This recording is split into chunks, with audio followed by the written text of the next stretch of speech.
Okay, so let's take a look at chapter 3. I know we said some of this stuff.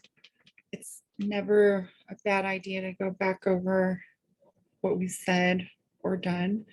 Also, we need to look at how to use the table, right?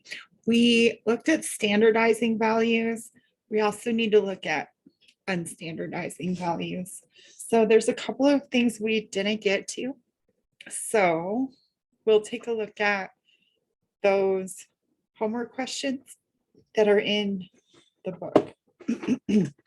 So all of your homework questions come from the book, but they just maybe look slightly differently. So here we have what we've been doing and what we're going into in this chapter.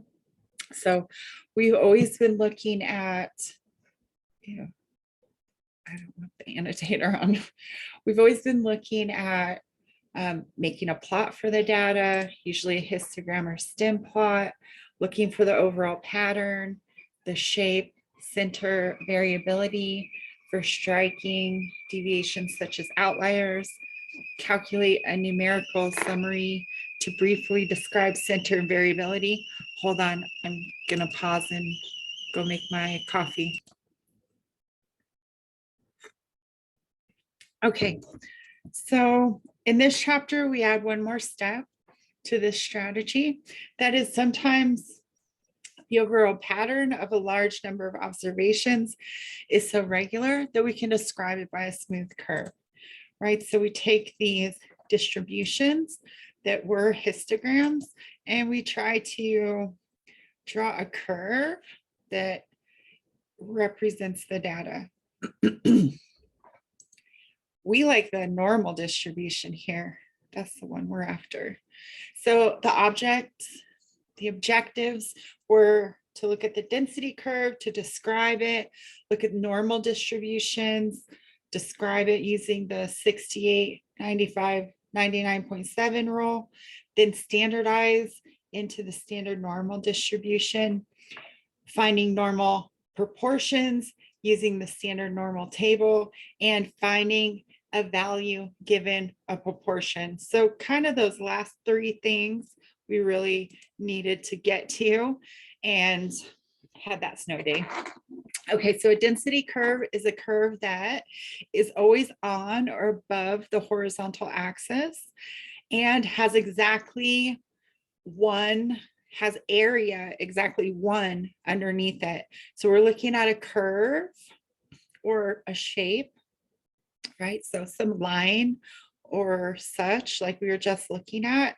And then the area underneath of that curve and above the x-axis will equal 1 because it's 100% of the data. A density curve describes the overall pattern of a distribution. The area under the curve and above any range of values is the proportion of all observations that fall in that range. So here we have exercise 3.2 from the book, accidents on a bike path.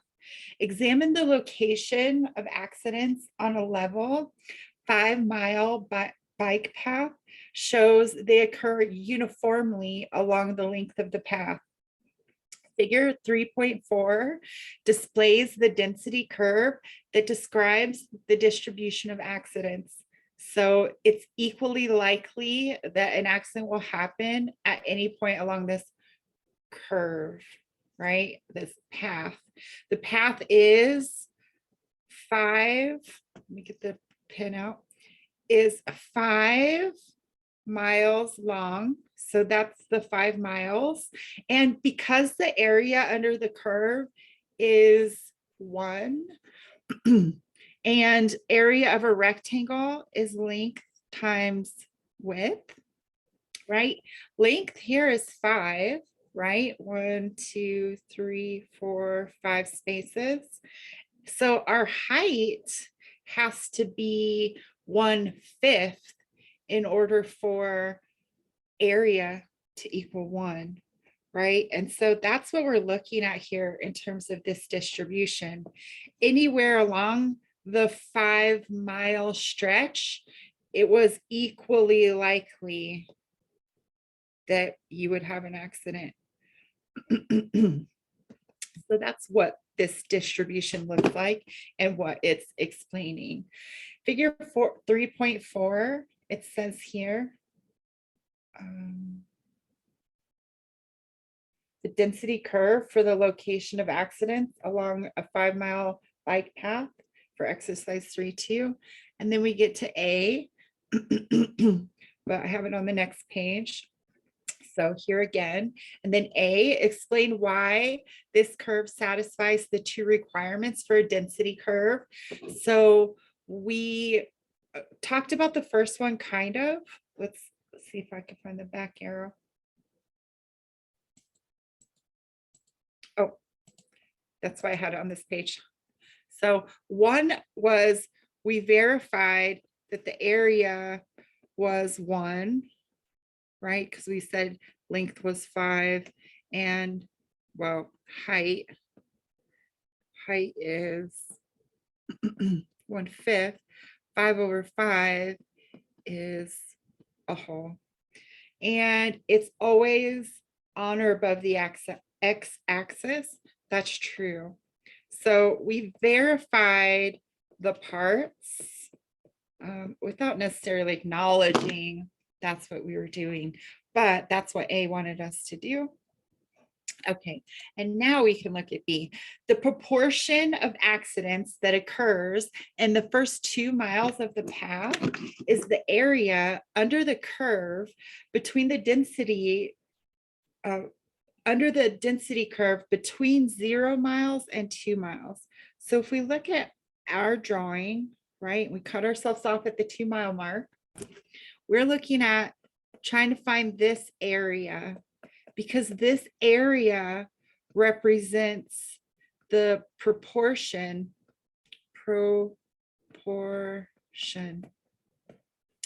of accidents that occur in the first 2 miles. So between 0 and 2. So this time, right, I'm going to go with the base times height way of talking about it instead of length times width or whatever. So here we have base times height, right? Now we have a base of 2. Height is still 1/5, right? So we have an area of 2/5, right? 2/5 in decimal form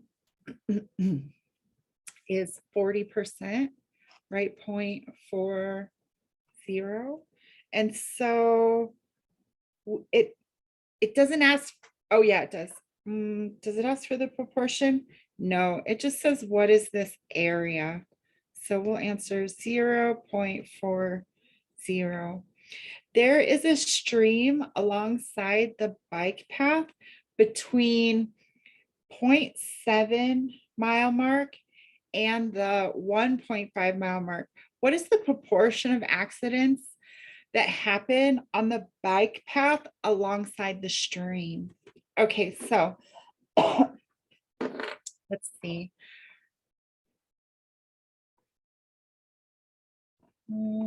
I think the answers are at the end.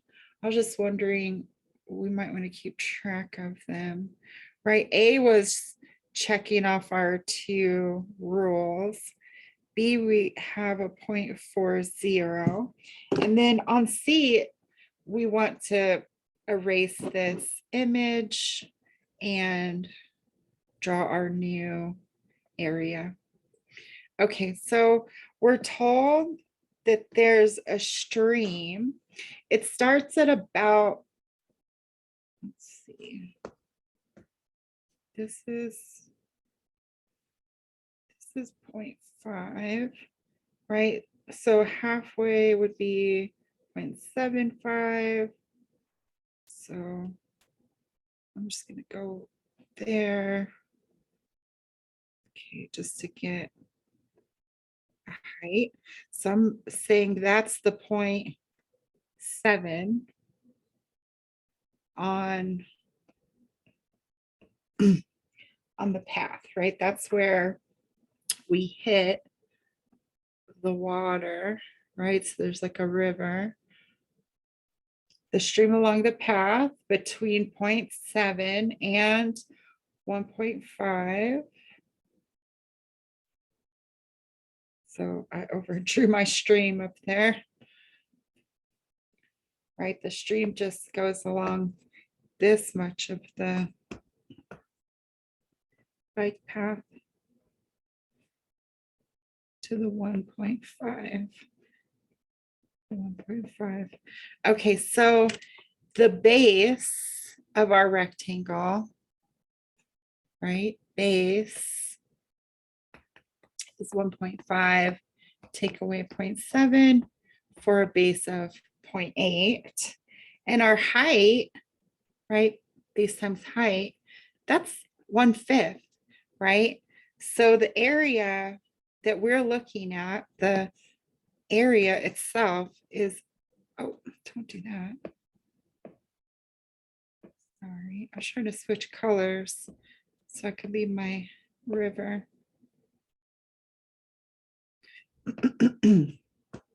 Okay, so the rectangle we're looking at is here.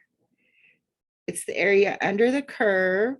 That's the curve, right? And between our two X values. Okay, so that's our base, 0.8. Right there. And our height is still 1/5. If we want to take this to decimal form, right, 1/5 is 0.2. So the area of this blackened, black hashed rectangle is base times height, which is base 0.8 times height 0.2 for an area of 0.16. So what is the proportion of accidents that happen along the stream? The proportion is 0.16. When we take that to a percentage, we would say 16% of the accidents happen in this stretch. Or we'd say that the proportion of accidents that happen in this stretch is 0.16. Or we would say the area of this rectangle is 0.16, right? So those three things are the same things. They're just talking slightly differently about what we're looking at, right? Are we looking at area? Yes. But what does that area represent? It represents a proportion.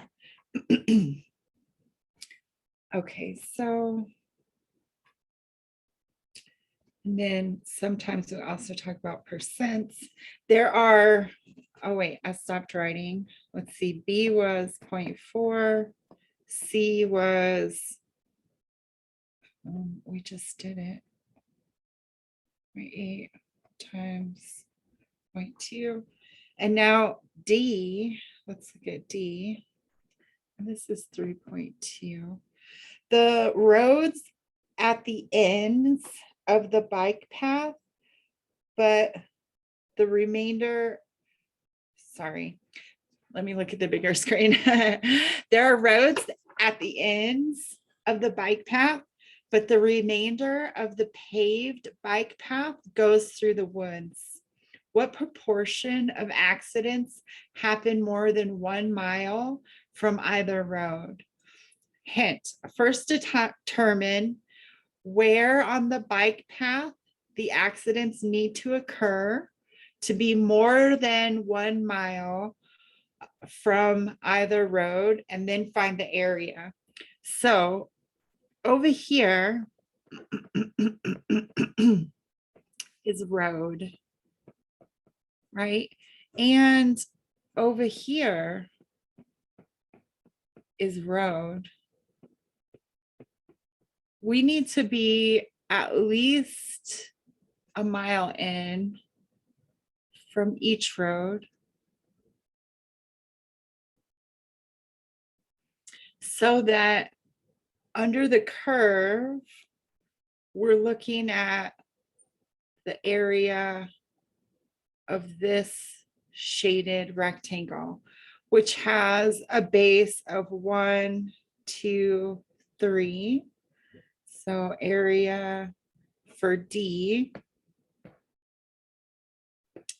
is base times height, where our base is 3 whole miles, right? Height is still a fifth for 3 of the 0.2 zeros, right? For a value of 0.6. So what's the question? What are the proportion of accidents that happen more than 1 mile from the road? The proportion itself is 0.6. Okay, so let's go check our answers with the back of the book, right? Which is the back of the slides.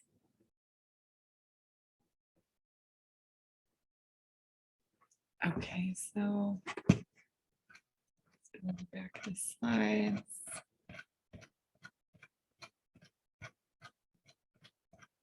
Oh, there we go. 3, 2. The answer is 0.4 for B, right? The answer is 0.16 for C. Oh, I'm erasing instead of saying good job. Sorry, that's pretty funny. Okay, so meant to be giving us the green check. And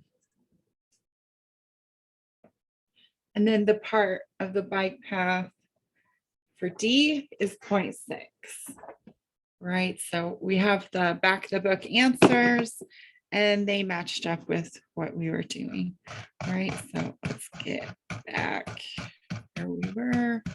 So the coordinator always puts something like that rectangle on the test, right? Like, I mean, I usually see it. The mean and median of the density curve. So the median of the density curve is the, hold on, I think I saw my cat outside. Let me pause this. Nope, just a neighborhood cat. But there's one that looks like my cat. So I thought my cat was outside, but she's an indoor cat. So when she's outside, it's like alarming, you know, because the door's shut. Okay, so the median of a density curve is the equal areas point to the point, sorry. It's the point that divides the area under the curve in half. The mean of a density curve is the balance point at which the curve would balance if made of a solid material. The median and mean are the same for a symmetric density curve. They both lie at the center of the curve. The mean of a skewed curve is pulled away from the median in the direction of the long tail. Okay, so here we've got images of trying to balance, right? So you're trying here and this heavy side clunks down. You try to put the balance point here and this long side clunks down. And so you're trying to find the point at which the sides are equal in their ability to balance, right? This as a solid object. So figure 3.6 is that The mean is the balance point of a density curve in this visual where you're imagining it's a solid object. Okay, the mean of a density curve is mu, and the standard deviation of a density curve is sigma. So here we have mean and median. Display figure 3.7 displays 3 density curves, each with 3 points marked on it. At which of these points on the curve do the median and the mean fall? Okay, so they're green and I can hardly see them on some screens here. So one of my screens, I can hardly see the green, but A in the first image is mode.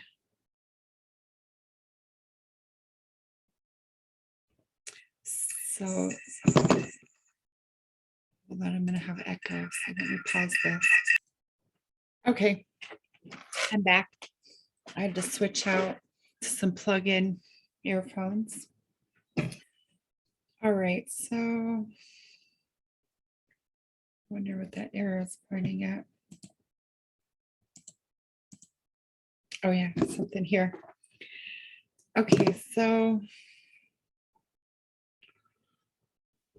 I feel like I want this larger, but for A, the tippy top is mode, right? So these ones, they're easy to find. They're just like your highest peak. And then your mean is pulled furthest into the tail.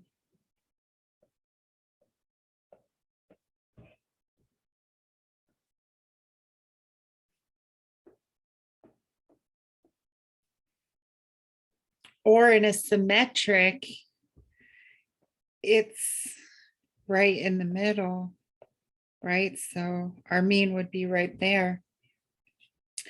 So that just leaves the median, right?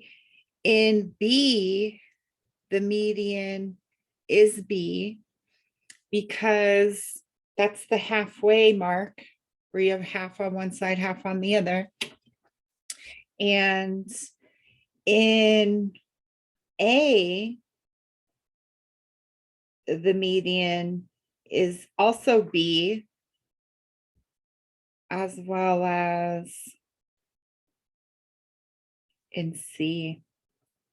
So the median seem to always be there. Let's look at A, B, and C. So we can check our answers. Sorry, I'm out of space.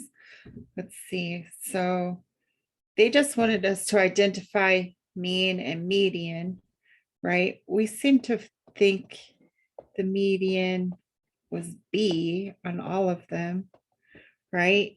And then the mean in A was C, in B was also B, and in part C was A. So let's look at the solutions.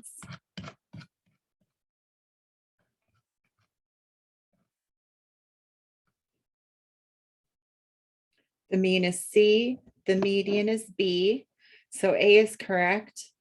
In B, the mean is B, the median is B, so that one's correct. And in C, the mean is A, the median is B, so that's correct.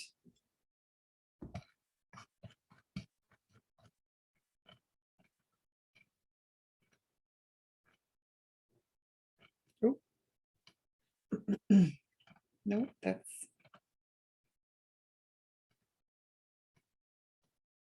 Oh, sorry, I didn't recognize that as the question.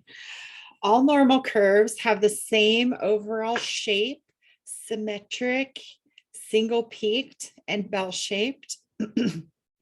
Any specific normal curve is completely described by giving its mean, mu, and standard deviation, sigma.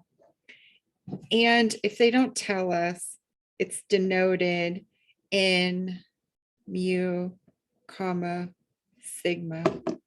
So here we have two normal curves showing the mean mu and standard deviation sigma, right? So in one, our sigma is smaller than here. Sigma is larger. So when the standard deviation is larger, the data is more spread out. The peak is shorter because both of these have an area of 1 under the curve. Buddy.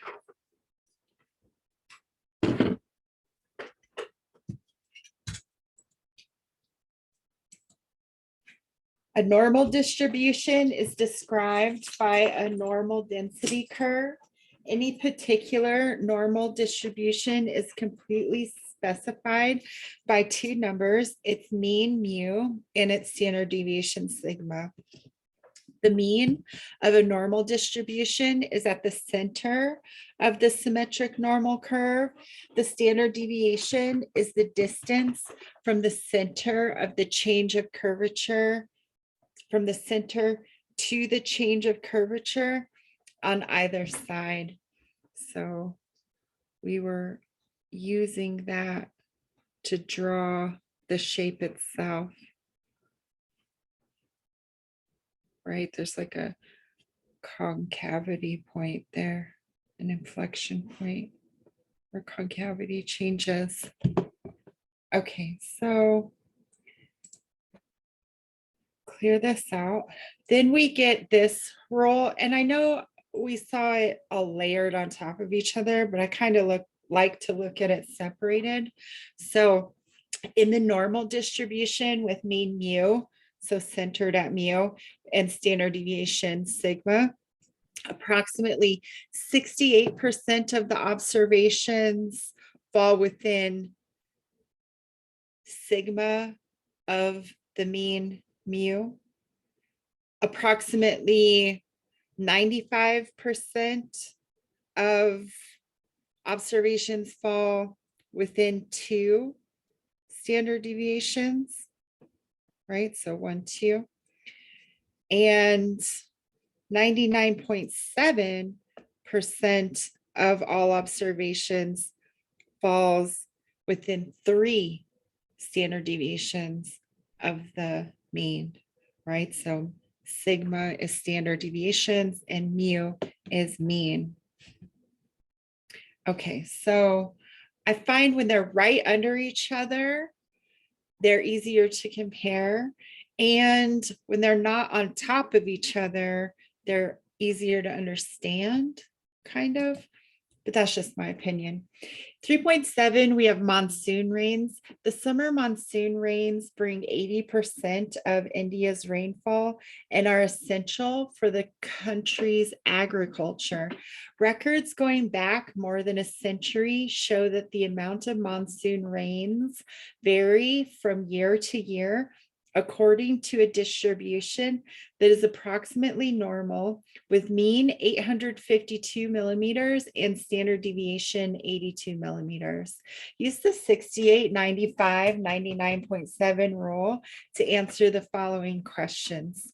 Between what values do the monsoon rains fall between in 95% of all years? So, sorry.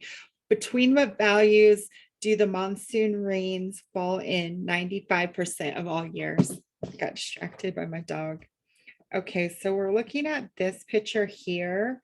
And in the center, right, we have 852 millimeters. And then we're going to add 82 millimeters twice to get to the value that we are at, right? So let me get my calculator out. I have one. So 852 plus 82 plus 82 gives me to the value 1016. And if I take 852 and subtract 82 twice, I get to the value 688. So that's that line, and that's that line. So between 688 millimeters and 1016 millimeters is the rainfall in 95% of all years. How small are the monsoon rains in the driest 2.5% of all years? Well, we already have the 95% here, which means we have half of the remainder on each of these sides, right? And so the amount we are looking for is already in this image for us, right? We can see that the lower 2.5% is here at 688 millimeters or less. How small are the monsoon rains in the driest 2.5% of all years? So that's how we're using the empirical rule, the 68, 95, 99.7 rule, right? And then we did talk about standardizing in class, right, before the snow. So if X is an observation from a distribution, then mean mu has a standard deviation sigma. Sorry, I'm getting distracted. Hold on.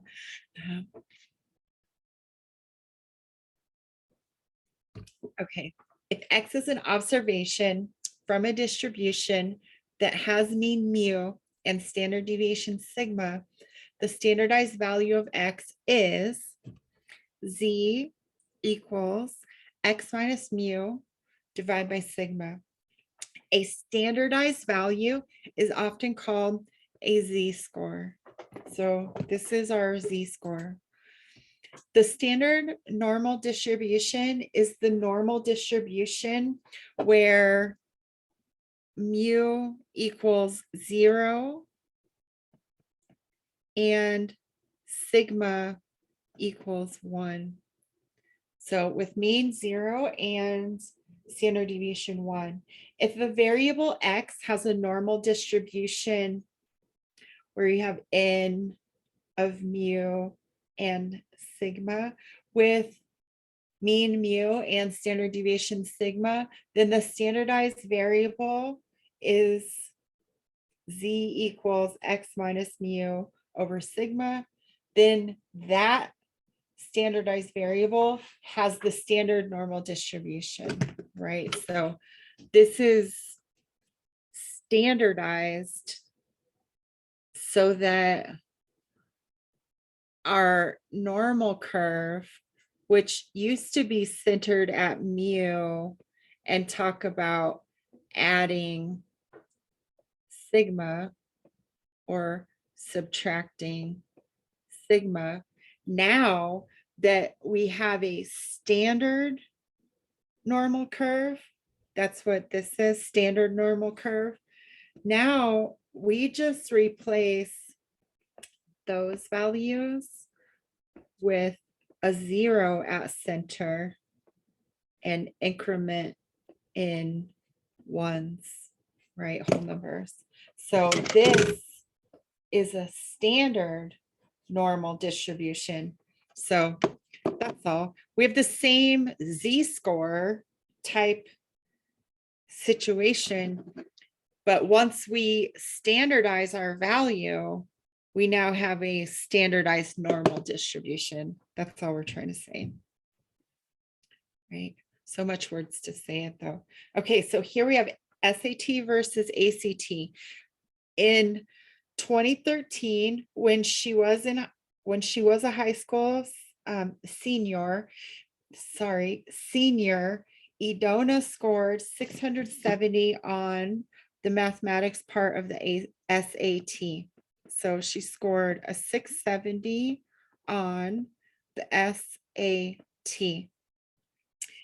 The distribution of SAT math scores in 2013 was normal with a mean of 514 and a standard deviation of 118. Jonathan took the ACT and got a score of 26, where the ACT math scores for 2013 were normally distributed with a mean of 20.9 and a standard deviation of 5.3. Find the standardized scores of both students, assuming that both tests measure the same kind of ability. Who had a higher score? Right, so we're going to standardize these scores so we can compare them. So we're trying to strip away the scale, right? So for Idona, right, we have 670, take away 514, divide by 118, right? So when I stick this in my calculator, 670, take away 514, I get 156, divide that by 118, and I get, rounding to 2 decimal places because that's how many we use in the book, like to access the table. Idona's score is a 1.32. So her Z-score is a 1.32. And then we have Jonathan's, right? So Jonathan is going to have an X of 26, takeaway of the mu of 20.9, and then dividing by the standard deviation of 5.3, right? So Jonathan's is in the ACT worlds and Idona's is in the SAT world, right? So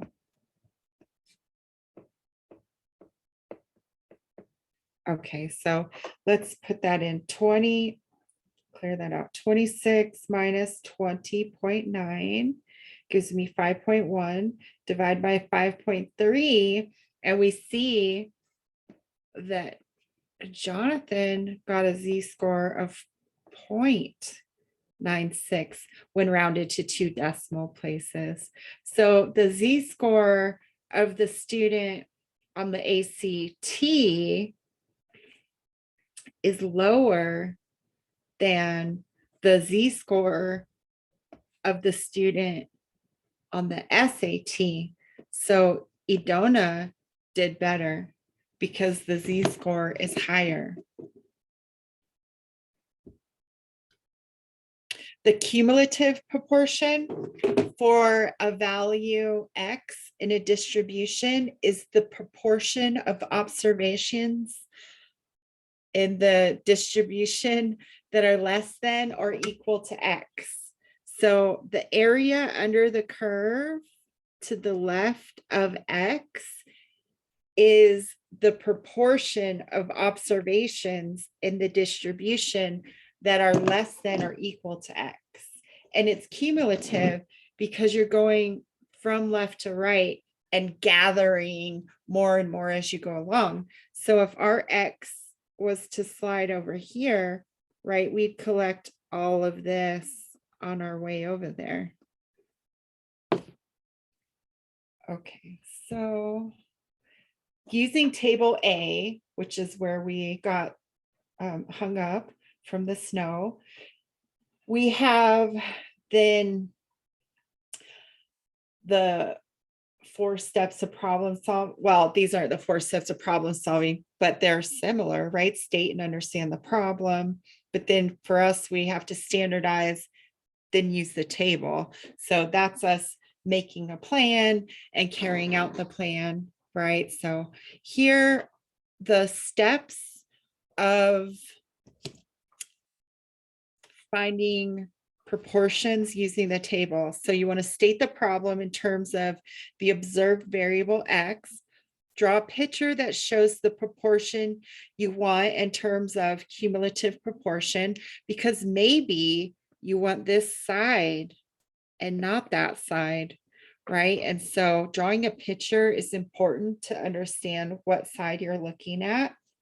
Then you want to standardize X to restate the problem in terms of a standard normal variable Z. So find your Z score for X, and then use table A and the fact that the total area under the curve is 1 to find the required area under the standard normal curve.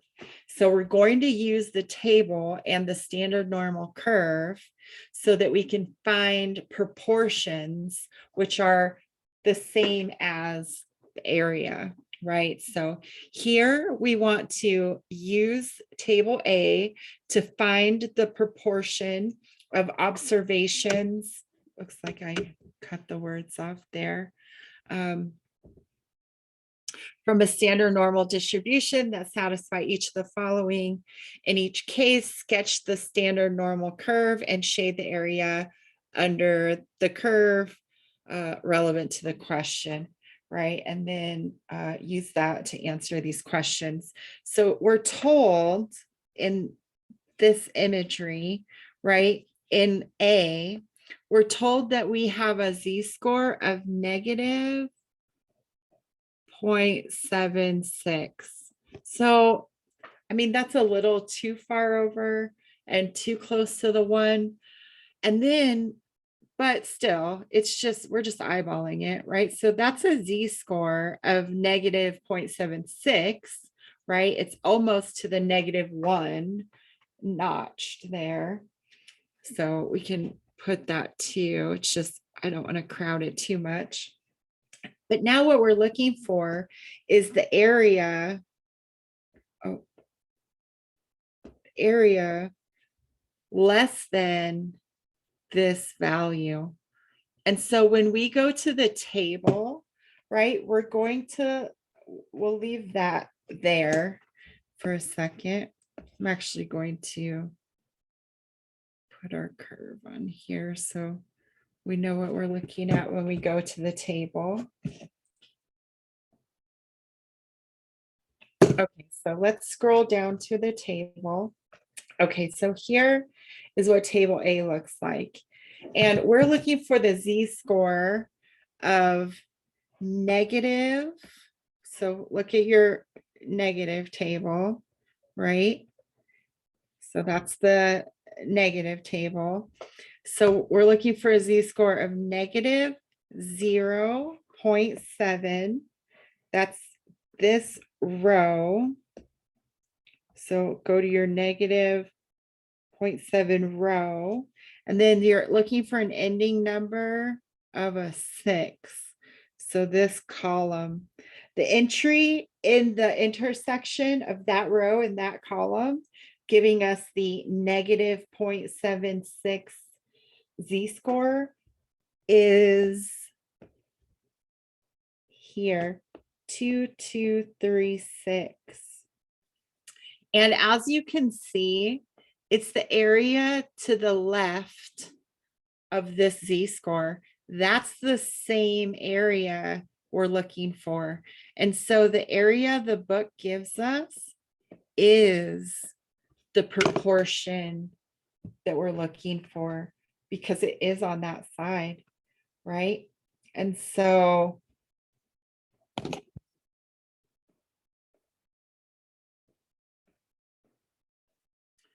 B, we're looking for the amount greater than that same z-score, right? So we have the z-score in a spot. We'll try to keep it kind of in the same spot, right? So that's our negative 0.76. But B is asking us for the area greater than that z-score. The book, table A, gives us this area, right? That's what the book gives us. But we want this side. We need this as our proportion. So what we have to do is take that the whole equals 1, right? The area under the whole curve equals 1. And then if we punch that section out, right, that the book talks about, so that cumulative section up to our point, if you punch that out of the 1, so remove the 0.2236 that we found above, right, then we have the area to the right. So 1 minus 0.2236 gives me an area of 7764, right?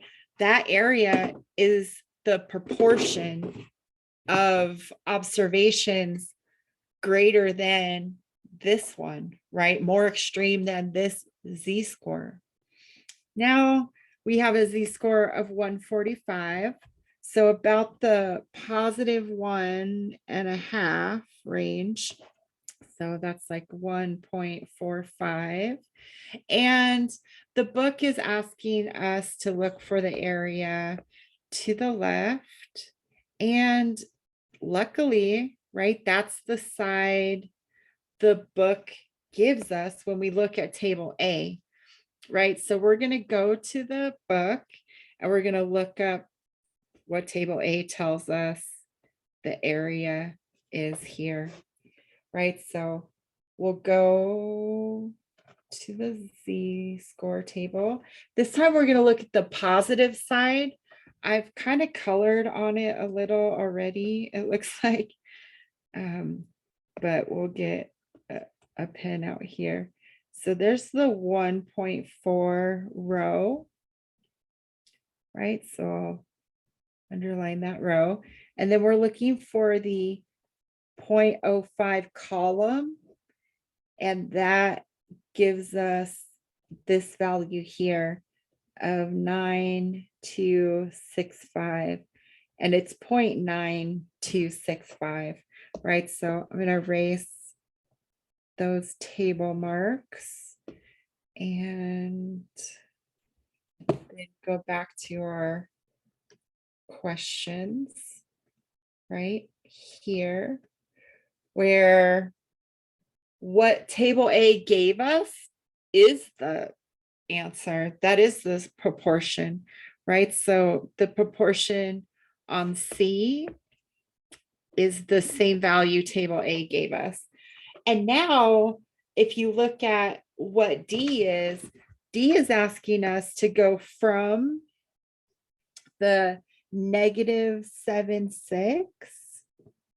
So I put these in line so that we can try to keep the above idea connected, right? And to the 145.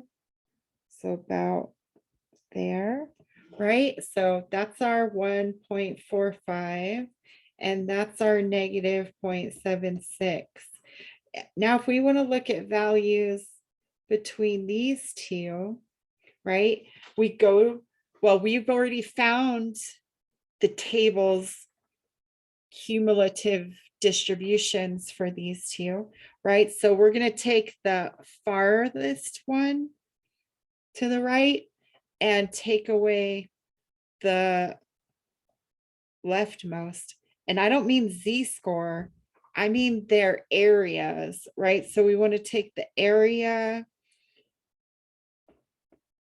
of this portion, which was 0.2236, away from the area we see in part C, right? So up here is part C.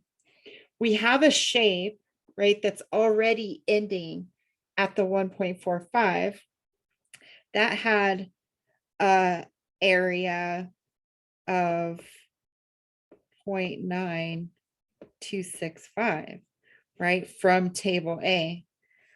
And then this one here. So what we're going to do is we're going to take the farther one, right, the area of the farther one, and then subtract from it the area of the first one. And then we'll get the area or the proportion of what's between, right? So 2, 2, 3, 6. So we take our 0.9265 and remove 0.2236. And we see that in part D, we have a 0.7029 that is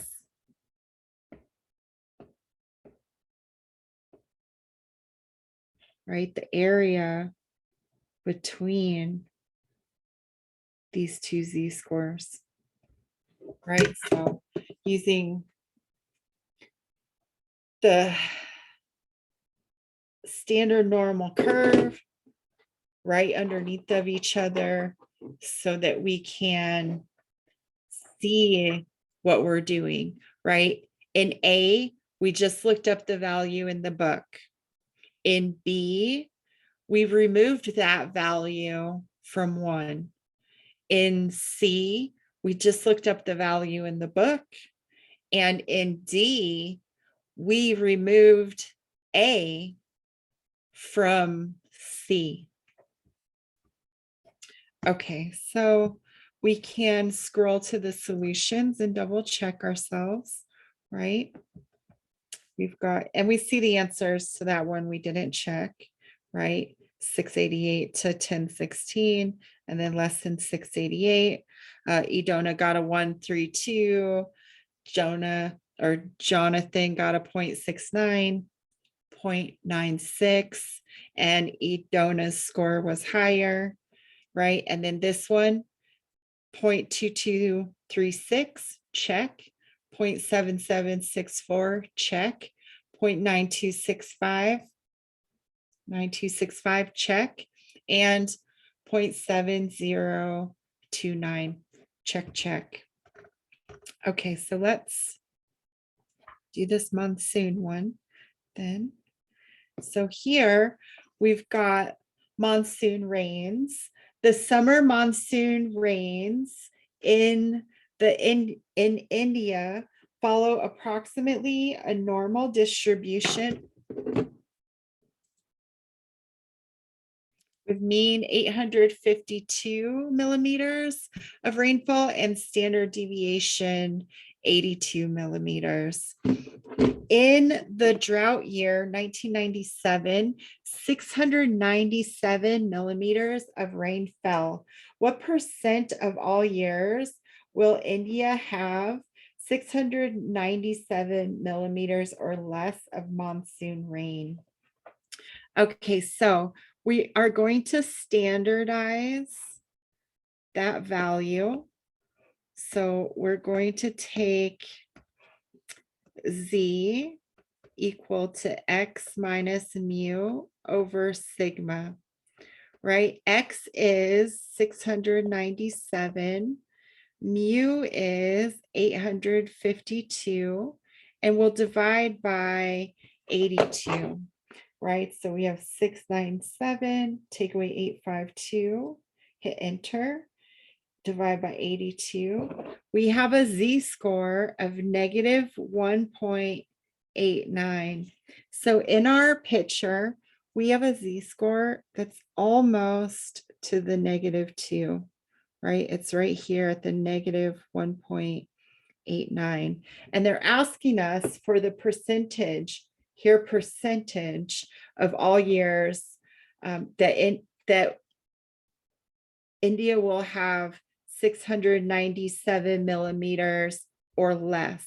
So we're looking at or less. And luckily for us, this is the side the table talks about. So we'll go to table A, right? And we'll look for negative 1.89, right? So negative 1.89. That puts me in this row because it's negative 1.8. And then this column because it's ends in a 9. And so we can see from that that table A gives us an area to the left of this z-score of 0.294, it looks like. Okay, so let's scroll back.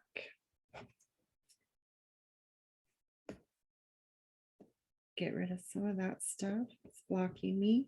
And then turn that into a percentage. So the proportion is 0.0294. The percent is 2.94%, right? The cent location is where the 2 is sitting. So first put your 2% out and then decimal anything that follows your percent. So 2.94% is the amount of years that will be less than this amount of rainfall, that will have less than this amount of rainfall. In B, we have normal rainfall means within 20% of the long-term average, or between 682 and 1,022 millimeters. So we have to find the z-score of both of those and then look them up in the table. We'll take the area of the farther z-score and then from it remove the area of the z-score to the left. Okay, hold on. Okay, let's find z-scores for these values and then look at what we're trying to. You okay, honey? You okay? He doesn't know how to express his excitement. Okay, let me focus. What's up? Are you okay? Okay, so we have two z-scores. Oh, dang, my tablet just shut off too. Hold on, let me pause this. Okay, so I had to clear that screen out, but let's go ahead and, like I said, finish up this problem. We just have this one and like unstandardizing to do. So let's look at B here. We're looking for, and I might use a couple of these normal curves, but we're looking for a z-score for an x equals 682. Remember, we subtract the mean and divide by 82, right? And then we're also looking for a z-score. So I'm going to call this one z2 and this one z1, right? We're going to have an x score of 1022. We're going to take away the mean and we're going to divide by the standard deviation. Okay, so let's look at the first z-score. 682, take away 852, enter, divide by 82, gives me a z-score of negative 2.07. So like, I'm gonna use some of these tables, right? A 2, it's negative. So negative 2 is, around there. That's negative 2.07. So when we go to table A, right, table A is going to give us this area. And now let's look at our other z-score. I'm going to pick a different color. Maybe the red will show up on top of that picture there. We have 1022, take away 852. That's 852. And hit enter. Then divide by 82. That gives me a z-score, nice, of 2.07. And so this one, we're getting a z-score on this side of like 2.07, right? And so what we're going to do is we're going to look up the area on the first one, right? So we're going to get this information. Then we're going to look up the area on the second one. That's going to give us this information. And then to find what's going on between the two, we remove the black portion from the red portion, right? That's the end goal here, so that we have between the 207 and the negative 207, we've got an area then that remains, right? So we're looking for this proportion, right? So we have to go through these other two to get there, right? So let's go look up the black proportion from the book, the red proportion, and then we'll use those two to find the green proportion, right? So let's scroll to table A. Here in table A, we're looking for a 2.07 and a negative 2.07. So on the negative, right, we've got negative 2.0 in this row. And then we end in a 7 in this column, right? So it looks like a tiny area, which we were expecting, right? Like that's not unexpected. We were looking at an area of 0.0192 right there. Okay, now I need to erase some of that stuff, right? Now we're looking for the red area. The red area is associated with the 207, the positive 207, right? And so if we look, we're looking at the positive 2.0 and then ending with a 7. That's 9808. And so from the book, right, this area, the area of region 2, so A2, will be 0.9808. 9808. Okay, now let's erase those and go back to our problem here.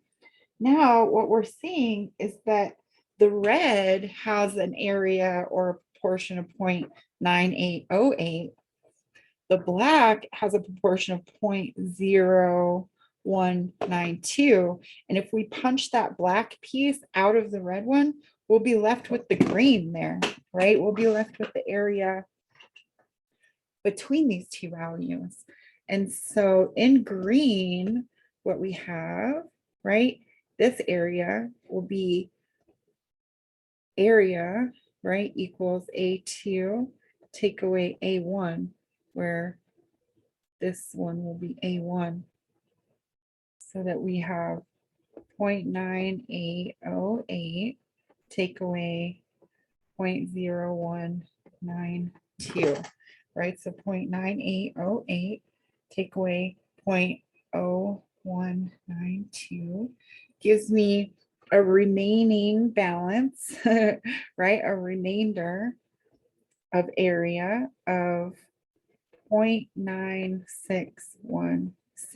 So to answer their question, in what percent of all years is the rainfall normal? That would be in 96 0.16% of all years, right? Because you turn this area, which we were viewing as proportions, now we're viewing it as percentages, right? They're all discussing the same type of image, just talking about it in different ways, right? Like we were trying to say earlier. Okay, so that's standardizing, right? We also use the table to unstandardize, right? And so here we're going to use Z to find X, I think. Let's see. Use table A to find the Z of the standard normal variable that satisfies each of the conditions. In each case, oh, here we're just still finding Z. So I thought we were going to unstandardize, but we're still just finding Z scores, I think. So in each case, sketch the standard normal curve. Did I give myself any sketches? Yeah, of course I did. The point Z with 65% of the observations falling below it. So 50 is the middle, right? So we could guess, but what we're looking for this time is an area of 0.65, right? So I'm just going to put a line in here as a guess, and then look for area falling below that measures in the table 0.65, right? So if we go to our table, this time we're looking for an area of 6.5. So we're looking in the body of the table for 6.5. It looks like I've drawn on it or something. Over here, we've got a 0.6480 and a 0.6517. The 6517 is technically closer, right? It's only off by 0.0017. The other one's off by 0.0020. Okay, so we have to now use that value to find our Z-score, right? So we're going from the inside out to the Z-score now and up to the Z-score. And so in this way, when we're given a proportion, we can find the Z-score here to be 0.39, positive 0.39, right? And so if we go back to the image I drew, I went a little far with it, but I'm still before the first standard deviation, right? So not too bad of a guess, I would say. Pat my own back. Okay, so for part B, I'm just going to label it B then. The point Z with 20% of observations falling above it. So 20%, right? Here we had 65%. So I'm going to guess 20% is, I don't know, somewhere in there, maybe, to fall above it. And so if 20% is here, right, that means 80% is here. And 80% in decimal form is the thing we can look up in table A, right? So if we go to table A, we're going to be trying to find 0.80 in the body. Here we have a 0.7995 and a 0.8023. The 7995 is closer, right? So we're going to go out and look at what the Z-score is, right? And so for B, we're getting a Z-score of 0.85, right? And that Z-score is for an area of 0.8 on the left, right? 0.20 on the right, right? Because we were looking for 0.20 on the right, 20% on the right. So going back up, then we've got for A, the z-score is 0.39, and for B, the z-score is 0.85. So the table gives us information to the left of the score we're looking at. And it looks like I didn't pick any unstandardizing ones to put in here. And so the last way that we could use this information, right, would be if they wanted X, right? And so sometimes they'll give you an area, we'll find the z-score, right? And from there, right, we then use our z equals x minus mu divide by sigma to solve for x.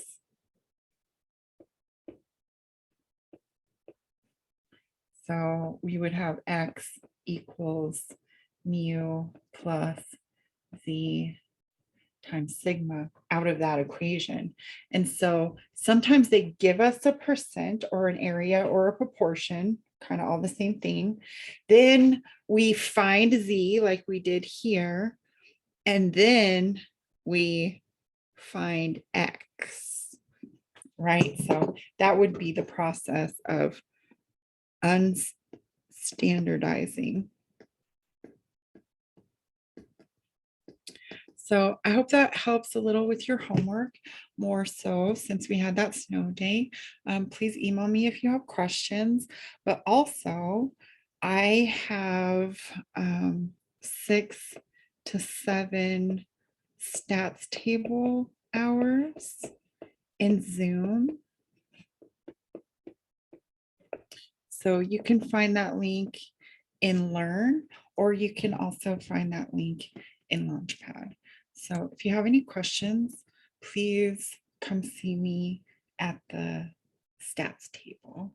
I'm gonna scroll just for curiosity, how we did on picking our areas, right, and whatnot. So see if these numbers are familiar, right? Because we didn't really check ourselves here.